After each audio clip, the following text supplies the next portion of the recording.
There is a distinct lack of women in crucial positions in India, a problem that still persists to this day.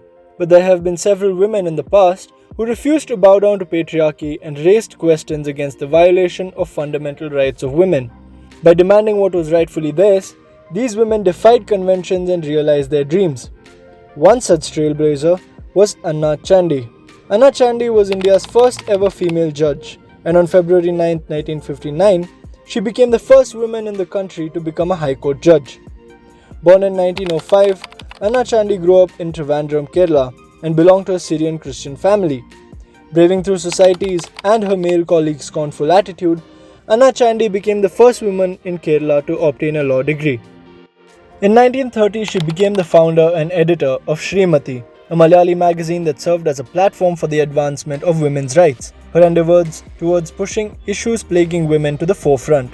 In the same year, she decided to stand in the elections for the representative body of the Travancore state, the Sri Mulam Popular Assembly, and was met with hostility. Both her opponents and news publications launched a smear campaign against Chandy, accusing her of having personal connections with the then Dewan of the state. Not one to be bogged down by subjugation, she campaigned for the elections again in 1931. By then she was a fairly well-known public figure.